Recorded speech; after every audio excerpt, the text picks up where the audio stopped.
안녕하십니까. 김수진 신부입니다. 네, 날씨가 많이 쌀쌀해졌습니다. 무더위가 지나간 지 얼마 되지도 않은 것 같은데 벌써 겨울이 다가오고 있다는 느낌이 듭니다.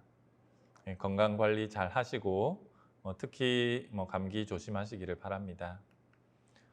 지난 시간에는 2시간에 걸쳐서 야곱에 관한 이야기를 했습니다. 네, 그 내용을 보시고 또 어느 한 분이 질문을 남겨주셨습니다.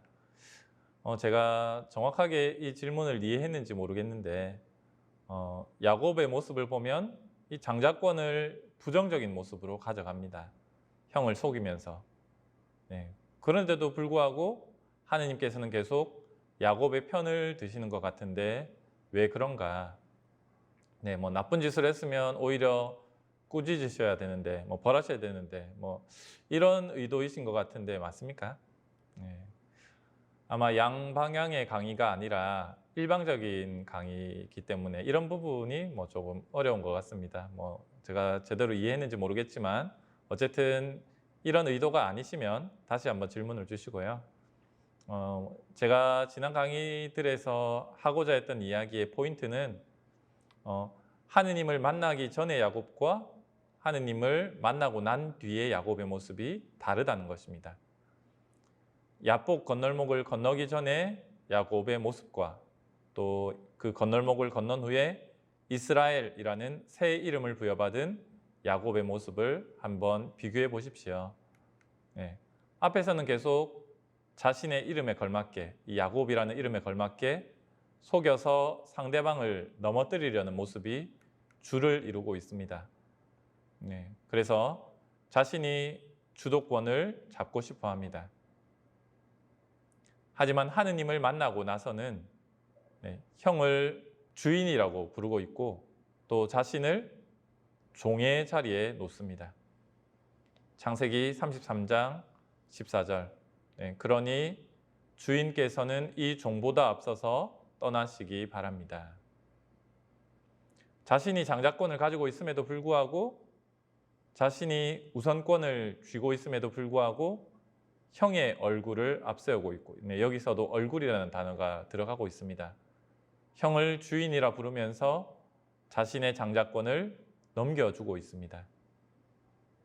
우리가 하느님과 제대로 만나고 또 제대로 신앙생활을 한다는 것은 바로 이런 모습이라는 것입니다. 야곱이 앞에서 잘했다 못했다를 따지는 것이 아니라 하느님을 만난 사람은 어떤 모습으로 변화되어 가는지를 보여주는 이야기라고 생각하시면 되겠습니다. 네. 조금 이해가 되십니까? 네. 혹시 그래도 이해가 안 된다. 네. 그러면 언제든지 다시 또 질문을 남겨주시면 되겠습니다. 질문을 한다는 것은 그 배우는 데 있어서 정말로 좋은 모습입니다.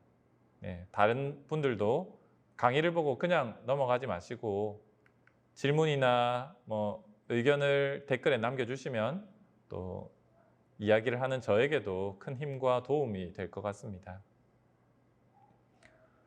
보통 많은 분들이 성경 말씀을 묵상할 때 성경 본문을 쭉 읽고 그 중에서 마음에 드는 구절을 하나 선택해서 여러 번 되새기고 묵상하고는 하는데 저는 오히려 반대의 방법을 한번 해보시라고 추천해 드리고 싶습니다. 말씀을 읽되 그 중에서 자신의 마음에 드는 구절이 아니라 마음에 들지 않는 구절, 오히려 그 구절을 들으면서 나를 불편하게 만드는 그런 구절들을 한번 묵상해 보십시오. 예를 들어서 누군가에게 나에게 충고를 하는데 들어보면 맞는 말이긴 하지만 굉장히 거북하게 들릴 때가 있습니다. 그 이야기를 잘 받아들이면 나에게 큰 도움이 되겠지만 또 못 받아들이면 상대방과 껄끄러운 관계가 되어버립니다. 그 말이 나에게 도움이 되는 줄 알면서도 듣기 싫다는 겁니다.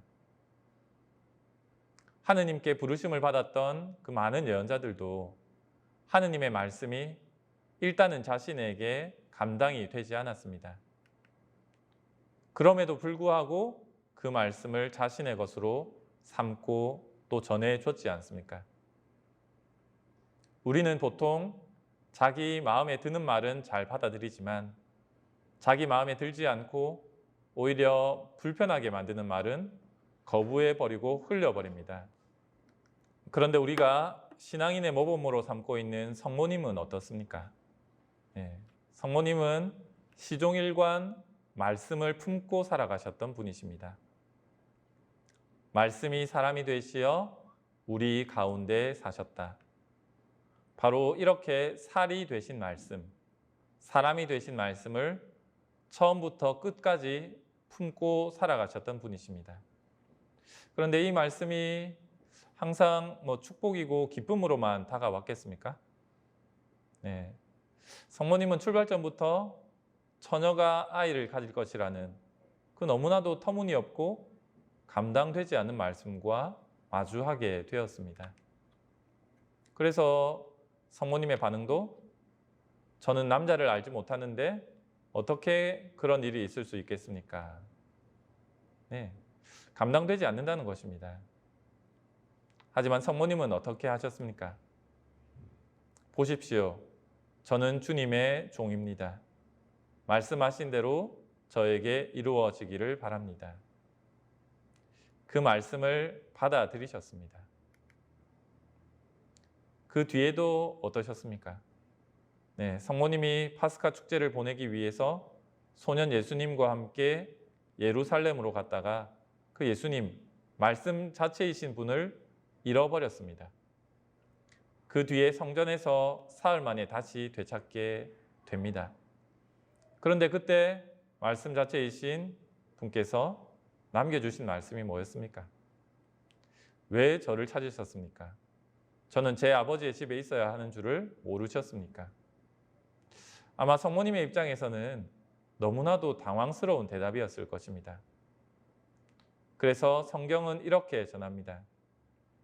그러나 그들은 예수님이 한 말을 알아듣지 못하였다. 알아듣지 못할 말씀이었습니다. 그 뒤에 이런 말씀이 이어집니다. 그의 어머니는 이 모든 일을 마음속에 간직하였다. 이해하지 못했지만 받아들였고 말씀을 곰곰이 묵상했습니다. 네, 또 예수님의 어머니와 형제들이 예수님을 찾아가신 장면도 마찬가지입니다. 그때 예수님의 어머니와 형제들이 왔다. 그들은 밖에 서서 사람들을 보내어 예수님을 불렀다. 그분 둘레에는 군중이 앉아 있었는데 사람들이 예수님께 보십시오. 스승님의 어머님과 형제들과 누이들이 밖에서 스승님을 찾고 계십니다. 하고 말하였다. 그러자 예수님께서 그들에게 누가 내 어머니고 내 형제들이냐 하고 반문하셨다. 그리고 당신 주위에 앉은 사람들을 둘러보시며 이르셨다. 이들이 내 어머니고 내 형제들이다. 하느님의 뜻을 실행하는 사람이 바로 내 형제요, 누이요, 어머니다. 어머니의 입장에서 이 말씀을 듣는다면 어떻겠습니까? 네. 쉽게 받아들여지지 않는 말씀일 것입니다. 당장 부모와 자식 간의 연을 끊어버릴지도 모릅니다. 이렇게 성경 말씀은 우리에게 결코 만만한 말씀이 아닙니다. 오히려 우리를 더 불편하게 만듭니다. 하지만 성모님께서는 그 불편한 말씀들을 마지막까지 품에 안고 곰곰이 생각하며 사셨습니다. 우리가 지금 성경 말씀과 만나면서 여전히 말씀이 나에게 달콤하기만 들린다면 말씀을 대하는 우리 자신을 한 번쯤은 다시 점검해 봐야 한다는 말입니다.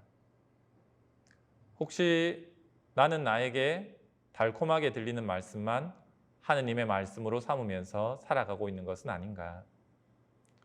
다시 한번 더 잘 들여다보면서 성모님의 모범을 닮을 수 있도록 성모님의 전구를 간청하는 시간 되었으면 합니다. 네, 오늘 강의는 여기까지 하겠습니다. 감사합니다.